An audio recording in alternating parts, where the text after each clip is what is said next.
Hello friends, हमने last video में ये डिस्कस किया था कि इंग्लिश की इंपॉर्टेंस क्या है। जैसे लास्ट वीडियो में हमने बताया कि इंग्लिश बहुत ही इंपॉर्टेंट चीज है और इंग्लिश की इंपॉर्टेंस ज्यादा तब है प्रोफेशनली, पर्सनली, हर जगह जब हम उसमें ग्रामर को बहुत अच्छे से पढ़ते हैं।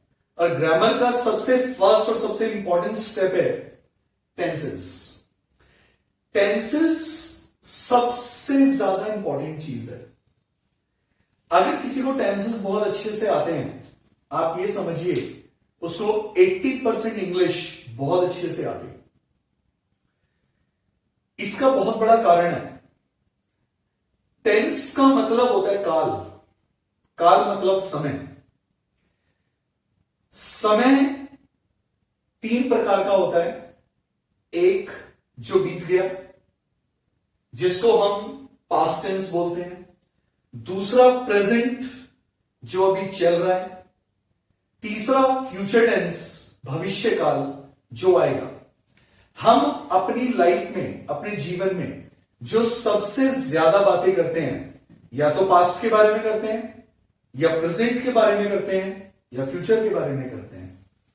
तो अगर ये तीनों बातें हम करना सीख जाते हैं, ये तीनों चीजों के ऊपर हम लिखना सीख जाते हैं, इन तीनों चीजों को हम समझना सीख जाते हैं, तो उसके बाद इंग्लिश या कोई भी भाषा हमारे लिए मुश्किल नहीं है। क्योंकि हम किसी से भी बातचीत करेंगे तो इन तीनों में से एक ही चीज के बारे में करेंगे। लेकिन बहुत सारे स्टूडेंट इस बात को नहीं समझ पाते, ना सीख पाते हैं। उन्हें लगता है कि टेंसेस हर टीचर बड़े नॉर्मली कराता है, ऐसे ही कराता है, उन्हें बड़ा नॉर्मल बात लगती है ये, और ये है नॉर्मल। लेकिन अगर ये आता है तो नॉर्मल है, लेकिन अगर ये नहीं आता है तो ये बिल्कुल नॉर्मल नहीं है।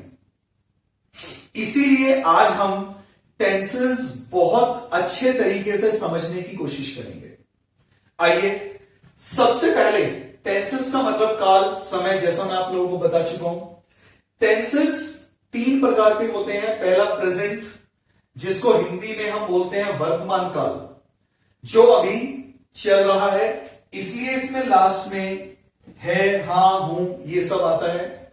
सेकंड है पास्ट टेंस, जिसको हम बोलते हैं भूतकाल, जो बीत गया, उस बारे में।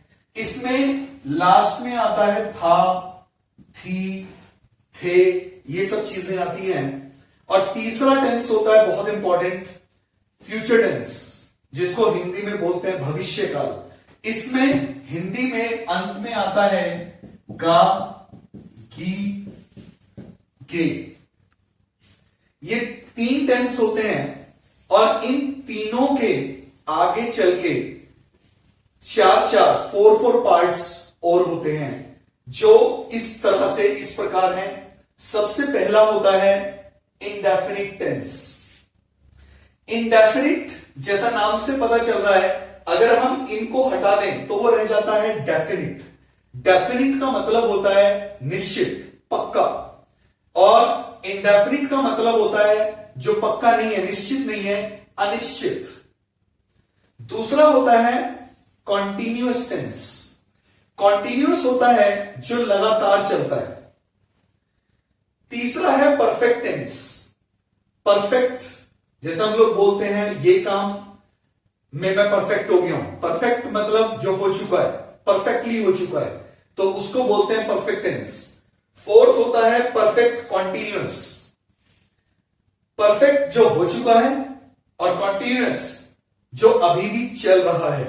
इसीलिए परफेक्ट कॉन्टिन्यूअस टेंस में 2 चीजों का कॉम्बिनेशन हमेशा काम करता है।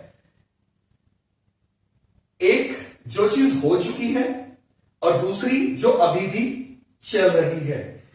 तो फ्रेंड्स, ये था टेंसेस के बारे में जो मैंने आज आप लोगों को बताया कि टेंसेस 3 टाइप के होते हैं और उन तीनों के फिर ये 4 पार्ट्स होते हैं। तो कुल मिला के प्रेजेंट के 4, पास्ट के 4 और फ्यूचर के 4, तो ये कुल मिला के 12 टेंस होते हैं। इन 12 को अगर हम बहुत अच्छे से सीख जाते हैं तो हमें बहुत अच्छी इंग्लिश आ सकती है। और बाकी इसके बारे में, हर एक टेंसेस के बारे में हम अगली वीडियो में बात करेंगे। Thank you very much.